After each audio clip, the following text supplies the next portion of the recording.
Bom dia, meus irmãos. Convido os irmãos a abrirem comigo no Salmo, livro dos Salmos, no Salmo de número 133. Salmo de número 133.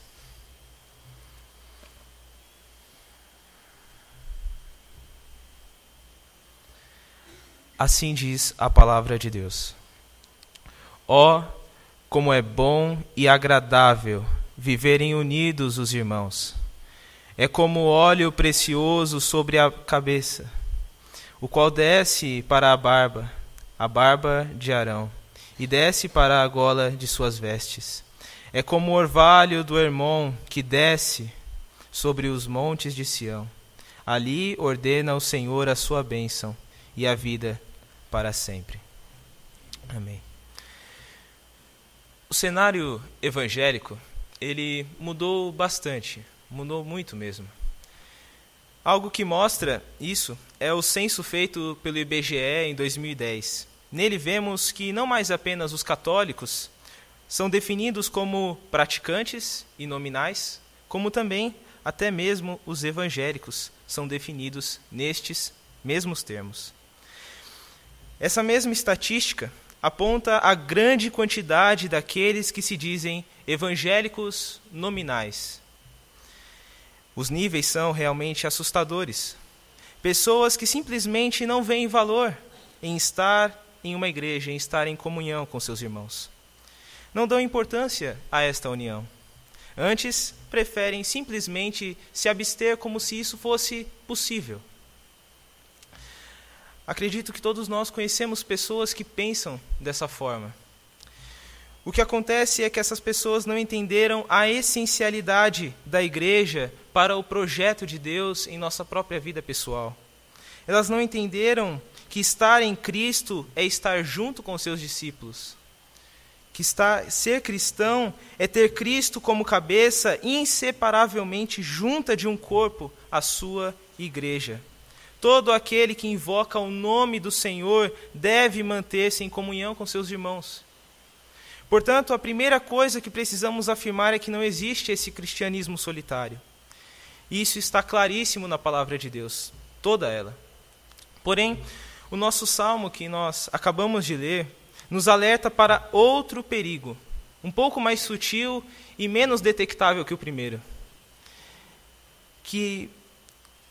E ele é igualmente inapropriado aos santos de Deus, que é encarar a nossa comunhão como uma mera obrigação árida e sem prazer.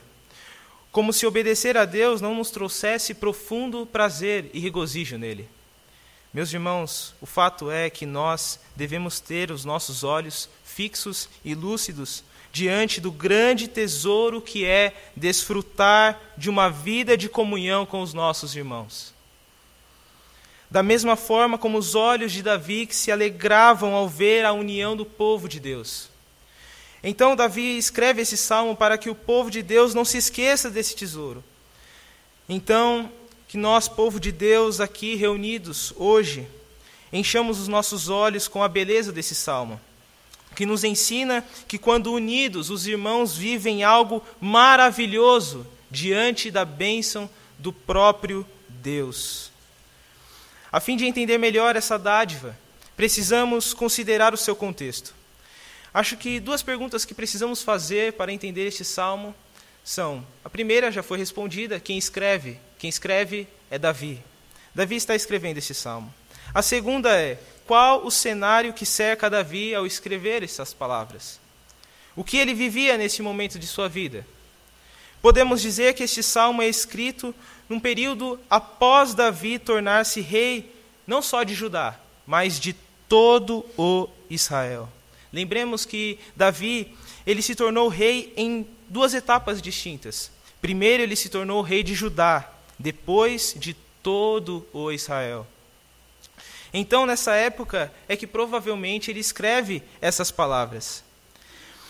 Depois de ver a dureza e o amargor causados pelas divisões existentes no reinado de Saul, ele agora vê o seu povo unido em uma unidade. Isso era uma bênção insondável. Essa alegria que Davi mostra aqui neste salmo pode ser vista lá em 2 Samuel, segundo livro de Samuel, capítulo 5. Outra característica interessante desse salmo é que ele era usado como um cântico. O povo de Deus lembrava dessa união enquanto peregrinava para Jerusalém, quando subia para Jerusalém. Então imagine no tempo das festas, quando muitos e muitos judeus subiam cantando este salmo, lembrando dos ensinamentos dele sobre como é preciosa a nossa comunhão, como é preciosa a comunhão dos filhos de Deus. Bem, então nós já entendemos o seu contexto. E nós veremos então hoje a bênção da comunhão, a bênção que é a comunhão. Primeiro versículo: ó, como é bom e agradável viverem unidos os irmãos. Imagine Davi, que presenciou então aquela divisão do reinado de Saul. Agora ele olhava e via não mais povos, não mais tribos separadas e egoístas, mas um só povo, que finalmente estava sobre um único rei e um só lugar de adoração. Então, pensando nisso, ele deseja chamar a atenção do seu povo para essa maravilhosa realidade que eles experimentavam naquele momento. Ele queria compartilhar esse sentimento e propagar o quanto era prazeroso e bom estar com os seus irmãos. Ele deseja chamar tanto a nossa atenção que ele começa, não de qualquer forma, mas notem que ele começa com esse ó, como é bom. Esse ó, ele não é tão claro, mas em outras traduções elas colocam como vejam, olhem. Ele está chamando a atenção. Então ele já ganhou a minha e a sua atenção aqui. As suas próximas palavras são importantíssimas. E a primeira coisa que ele diz é que essa união ela é boa. Acredito que aqui o salmista Davi ele não está enfatizando o aspecto moral da bondade, que ela é boa em conformidade com a lei, mas sim ele está dando um valor a essa comunhão, o grande valor que ela tem, que ela é boa. Depois nós vemos outro adjetivo, que a nossa comunhão ela não é só boa, mas ela também é agradável. Assim o salmista ele está enfatizando que o nosso sentimento, depois de experimentar a bondade que é viver em comunhão, o nosso sentimento é de prazer em estar em comunhão com os nossos irmãos. Para esses dois adjetivos, acredito que não precisamos de muitas palavras para explicá-los. Mas aqui está a beleza deste versículo, que de forma simples e facilitada, direta, ele nos mostra uma verdade tão sublime, que nos lembra então, de forma direta mesmo, o quanto somos felizes por viver em comunhão com os nossos irmãos. Não é qualquer comunhão, meus irmãos. Nós vivemos em comunhão com os servos de Deus, adoradores do Deus único e verdadeiro. Esta é a nossa união. Portanto, nesse primeiro versículo, somos lembrados das características maravilhosas de se viver em comunhão. Como é desejável viver essa realidade. Bem, eu diria que esse primeiro versículo, Davi nos mostra esse tesouro e as características dele. Ao ler este salmo, nós facilmente tomamos consciência dessa verdade, que é vontade de Deus que o seu povo viva em paz e constante união uns para com os outros. Mas nós ainda vivemos uma natureza caída, sujeita ao pecado. Por isso, necessitamos, sim, e devemos orar por isso, para que Deus nos dê a sua graça, como um holofote, que Ele nos lembre, como um alarme, que Ele nos acorde, para a grande bênção que temos tão próxima de nós, e corremos o risco de simplesmente ignorá-la. Que Deus incline o nosso coração egoísta, para que pense nessa maravilhosa dádiva do nosso Deus. Nós vimos então como essa bênção ela é desejável nesse versículo 1. Agora, passando para o versículo 2, nós vemos, versículo 2 e 3, eles fazem uma comparação. Vejam que os dois iniciam é como o óleo precioso sobre a cabeça, o qual desce para a barba de Arão, e desce para a gola de suas vestes.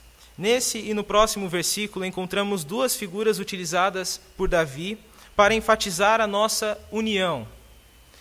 Dessa forma, esses dois últimos versos são profundamente interligados entre eles e com o versículo 1. O primeiro versículo nós não tivemos dificuldade de entender.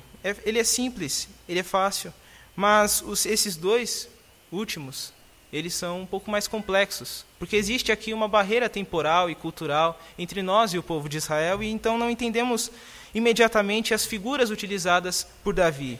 Então, por isso, nós precisamos entender tanto as leis cerimoniais do Antigo Testamento, como também um pouco da geografia de Israel. A primeira figura que nós encontramos é do óleo precioso. O que seria esse óleo precioso? Ele definitivamente não é qualquer tipo de óleo. Ele era aquele que era derramado sobre a cabeça dos sacerdotes na ocasião da unção deles para o seu ofício sacerdotal.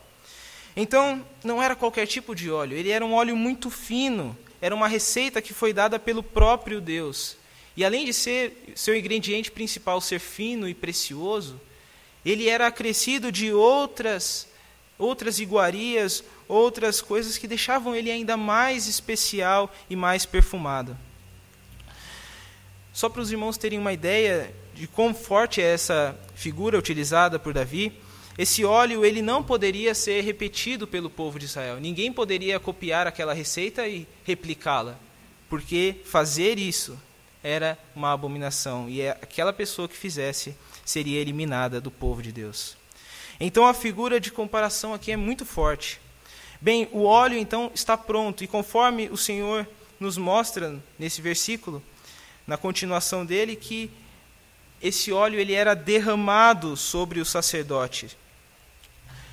Todos os sacerdotes passavam por essa cerimônia, mas não era pouco azeite que eles recebiam em seus corpos, mas era quase uma bacia de azeite que eles recebiam, e esse óleo passava por todo o seu corpo, até o fim, até chegar nos seus pés. E isso é muito interessante, pois o salmista tem o cuidado de enfatizar esse óleo descendo sobre o corpo do sacerdote. E isso nos leva a pensar na figura do sacerdote. O sacerdote, ele representava o povo de Deus, representava Israel como um todo, as 12 tribos. Olhando para essa característica, uma obra recentemente publicada pelo reverendo Augusto Nicodemos, ele vai falar sobre como esse descer do corpo, do óleo no corpo do sacerdote, demonstra essa unidade do óleo, o mesmo óleo que passa pela cabeça, desce pela barba e chega até os pés do sacerdote. Então ele está enfatizando aqui novamente a união, a unidade que desce de Deus para com o seu povo, todas as tribos que representava o sacerdote. Todo esse significado para enfatizar quão santa é a nossa união, como é rica a vida em comunhão contínua do povo de Deus. Nós percebemos melhor esse valor, quão preciosa é a nossa união, quando nós olhamos também para o mundo e a diferença que nós temos deles. Pois quando nós pensamos que nesse exato momento, milhões de pessoas se reúnem para adorar os ídolos do seu coração pecaminoso, o seu próprio ego, o seu prazer, a sua luxúria. Nós somos aqui, pela graça de Deus, um povo que se reúne para adorar ao único Deus, Criador e nosso Redentor. O único que merece todo o louvor e toda a glória eternamente. Só vivemos essa bênção, certamente que pela graça dele, porque ele nos inclinou o nosso coração para ele, através do seu Santo Espírito. Quão precioso é estar em paz com Deus, quão precioso é estar em paz com os nossos irmãos e desfrutar dessa verdadeira comunhão que temos. Meus irmãos, precisamos ter consciência desse tesouro que temos, porque muitas vezes nós ficamos cegos e perante a tamanha bênção de Deus, agindo como egoístas e deixando de viver em comunhão por motivos que são ínfimos, pequenos, que não justificam, desprezando uma bênção que desce, como o óleo que desce de Deus à barba de Arão. Então nós estamos vendo essa bênção de Deus sobre a nossa vida, que é a comunhão com os nossos irmãos. E agora no versículo 3 nós vemos outra figura, que é a seguinte: é como o orvalho do Hermon que desce sobre os montes de Sião. Ali ordena o Senhor a sua bênção e a vida para sempre. Agora o salmista nos chama a olhar um pouco mais sobre como o Senhor ele derrama a sua bênção. Ele dispensa a sua bênção quando este povo está unido.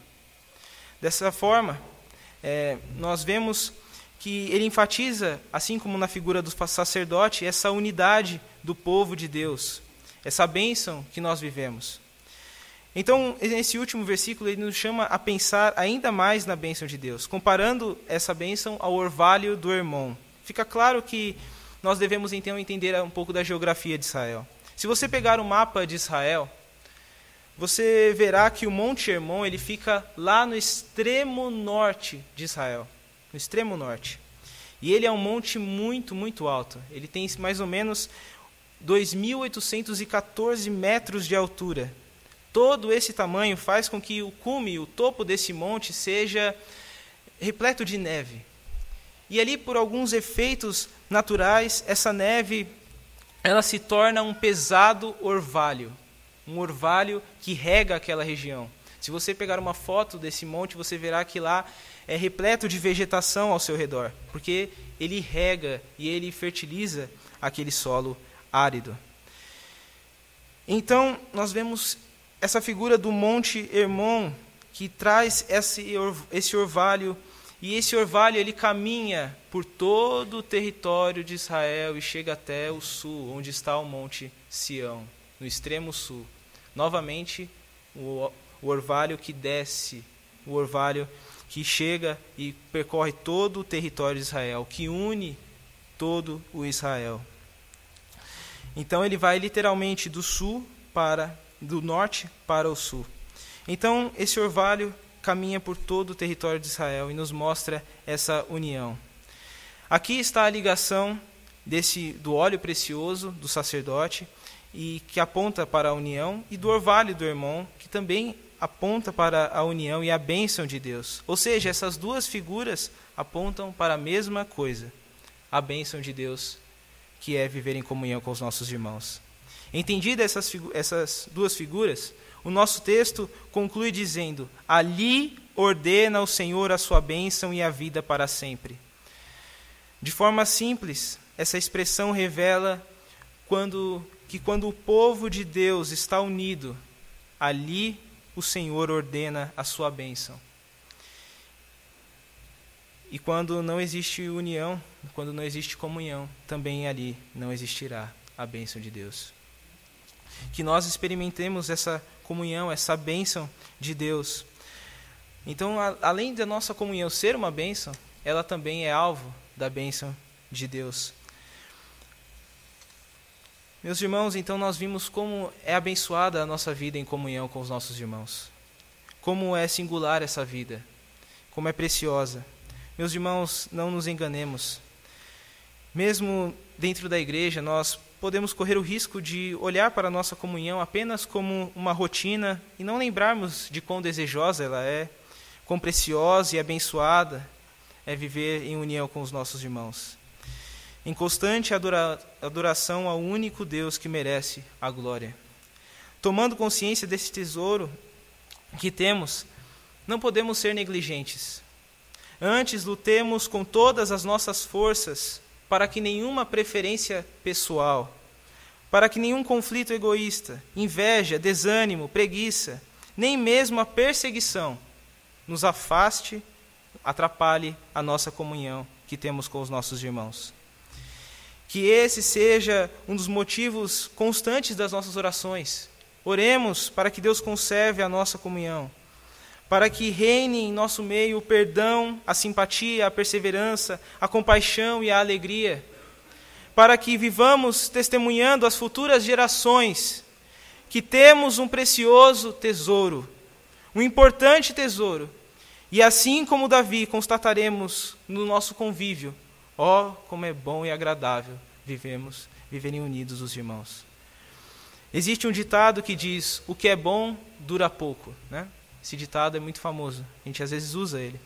Mas ele não se aplica à nossa comunhão. Pois sabe quando ela termina? Nunca. Ela nunca termina. Nós experimentamos essa união abençoada hoje, essa maravilha hoje, ainda que de forma imperfeita. Mas temos a certeza que um dia viveremos essa perfeita unidade, ressurretos junto ao nosso lar celestial. Gostaria de terminar fazendo uma pergunta que eu mesmo fiz a mim quando estava preparando essa mensagem. Qual o valor você tem dado à comunhão com seus irmãos? Quão alegre você está por estar em união com eles? Temos testemunhado aos de fora quão preciosa, quão singular, quão majestosa é a comunhão que vivemos? Temos um tesouro, uma bênção, uma dádiva vinda da parte de Deus. Tenhamos prazer em desfrutar dessa bênção. Que Deus nos abençoe.